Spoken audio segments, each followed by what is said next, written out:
We begin this hour with that breaking news of a deadly plane crash in Kazakhstan.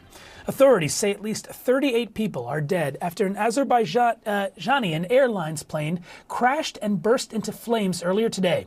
Stunningly, nearly half of those people on board, 29 people, survived, including 2 children. 11 are currently in critical condition. And we have to warn you, this next video showing dazed survivors pulled from the wreckage may be disturbing for some to watch. Самолет упал. Чё, куда это? Туда оттащим подальше. Ноги. Нет, не смотрим. Подожди, сиди. Сиди, пусть сидит.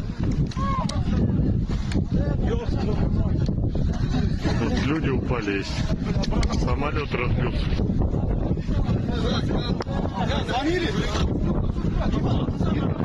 Прикинь, как этим. Just terrifying.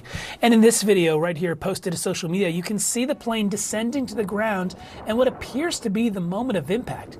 CNN aviation analyst and former NTSB managing director Peter Goals joins me now. First, Merry Christmas. Thank you for coming on this holiday to discuss this really scary event. Russia's aviation watchdog said that the preliminary information suggested the pilot had decided to make an emergency landing after a bird strike. You've seen the video now. What's your assessment?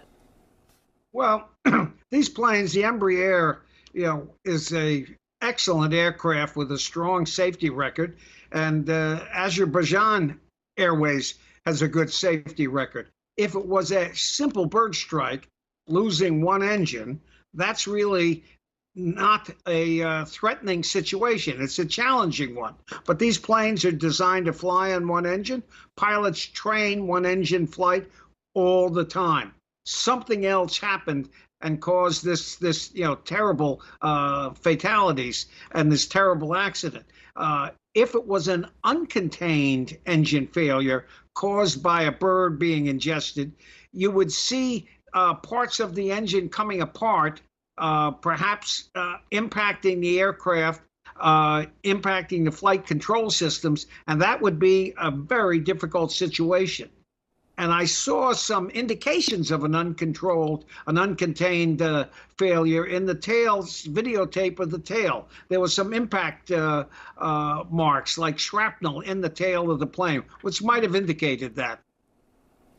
You know, Peter, one of the things that stood out to me was remarkably, at least 29 people actually survived this crash. What does that tell you about what happened here?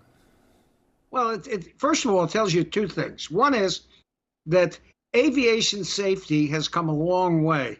And one of the strongest steps towards surviving these kinds of accidents is the requirement that seats be able to withstand impact of 16 Gs.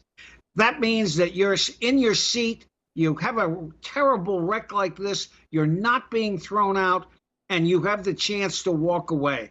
That's just extraordinary. And I think that's the real message from this kind of accident. I mean, truly remarkable. And I learned that over the course of speaking with you and other experts, how much progress there has been on aviation safety.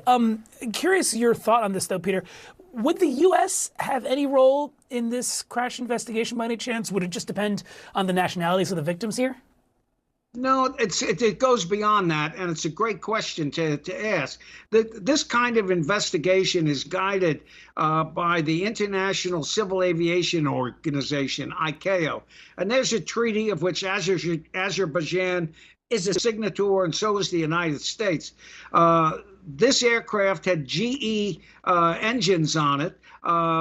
The investigator in charge from Azerbaijan could ask for U.S. involvement, and the U.S. could request involvement because of that fact. And there's a cooperative approach to these investigations. The NTSB has a specific designated person who handles international, accidents, and I think the U.S. will be participating. Peter, one more thing that I wanted to pick your brain on, just because we got some new video that I believe we're about to roll. CNN has learned that oxygen masks were actually released before the crash. Knowing that, does that tell you anything more about what might have happened here? Well, it may indicate, as I said, that, I'm kind of leaning with just preliminary information towards some sort of uncontained failure in the outboard engine, in which the engines are designed with titanium cowling to try and hold in if a rotor ruptures.